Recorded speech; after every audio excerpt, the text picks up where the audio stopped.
The stars were silent now, their light barely reaching the shadowed moon where Altar had come to uncover the truth of the Dreamstones. The echoes of the cosmic being's voice still resonated in his mind, as though the very fabric of the universe was whispering to him.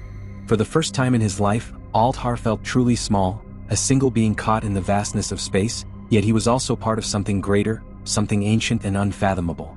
The ruins around him were like forgotten memories, long erased from the histories of his people. Great stone pillars rose up from the ground like the bones of a dead world. The air was thick with dust, and the wind carried the scent of time itself. This place had been here long before either the Tyrillians or the Zentha had ever learned to dream. Altar stood before the glowing portal that had drawn him here, its light pulsating with an energy older than the stars. With one last glance at the alien landscape, he stepped forward. The portal rippled as he approached, its energy reaching out like a silent call. As his hand touched the surface, the world around him dissolved into starlight. For a moment, Altar was weightless, drifting through the blackness of space itself. He was no longer on the moon nor on Tauren, but in the heart of the Dreamstone's power. He saw flashes of ancient civilizations, beings that had long since vanished, their worlds consumed by cosmic forces. They had known the true power of the Dreamstones, but they had also known the dangers. He saw the Dreamstones for what they truly were, not just tools for war but guardians of balance in the universe. The Dreamstones had been crafted by an ancient race of cosmic beings, beings who had once maintained harmony among the stars. But something had gone wrong. Over time, the Dreamstones had been corrupted by the endless cycle of dreams, battles, and bloodshed. The war between the Tyrillians and the Zentha had not just been a conflict between two races, it had been a struggle for the very essence of the Dreamstones themselves. But now, Altar realized the Dreamstones were no longer just objects of power. They had become alive, conscious of the destruction they had caused. They sought a new path, one that could end the endless war and restore balance to the galaxy. And only Altar could help them find it. As the visions faded, Altar found himself standing on a strange, glowing platform. Before him stood the cosmic being, its massive form still flickering with light. Its voice, once so distant, now spoke directly to him. "You have seen the truth, Altar," the being said, its voice like the deep hum of the universe. "The Dreamstones were not made for war. They were made to protect. The war between the Tyrillians and the Zentha must end, or the balance of the cosmos will be lost forever." Altar nodded. His heart raced, but his mind was clear. He understood now. The Dreamstones had chosen him not to be a warrior but a messenger, a bridge between worlds, between species. It was up to him to show the Tyrillians and Zentha the truth before it was too late. "I will return," Altar said, his voice steady. "I will end the war. I will bring peace." With those words, the cosmic being extended its hand toward Altar, and a burst of energy enveloped him. When the light faded, he found himself standing in the heart of Tauren's crystal city. The air was thick with tension. The war was still raging in the dream world, but Altar knew what had to be done. He walked through the city, past the shimmering towers and glowing streets, until he reached the central hall where the council of the Tyrillian leaders awaited him. Their faces were grave, their eyes filled with the weight of centuries of conflict.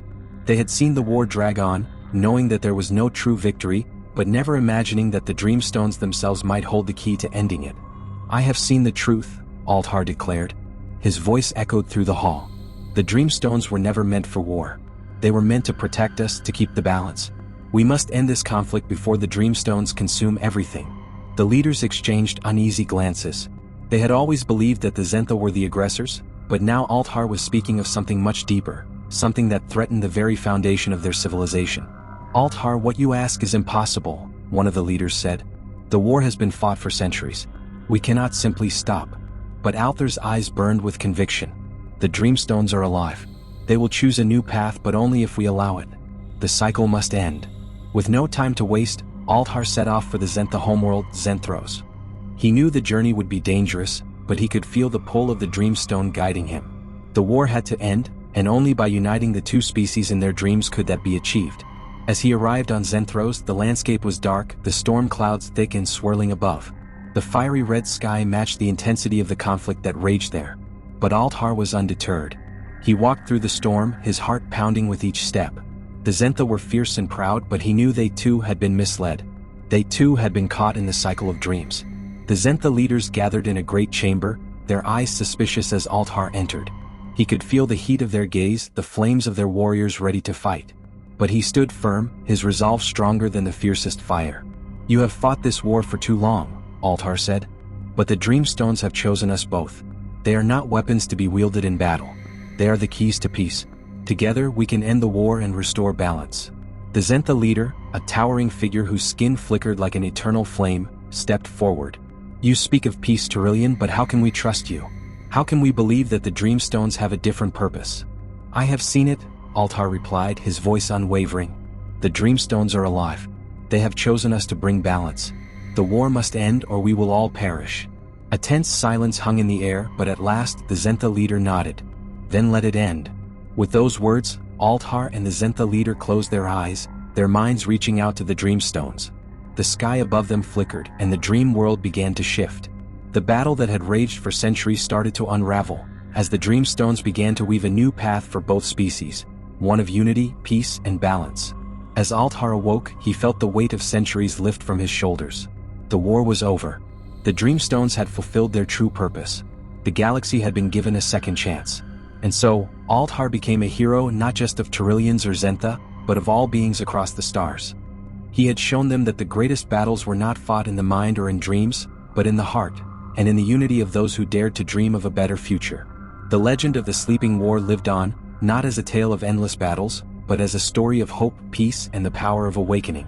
Hey there! If you're enjoying the story so far, don't forget to hit that subscribe button and turn on notifications so you don't miss any of our exciting adventures.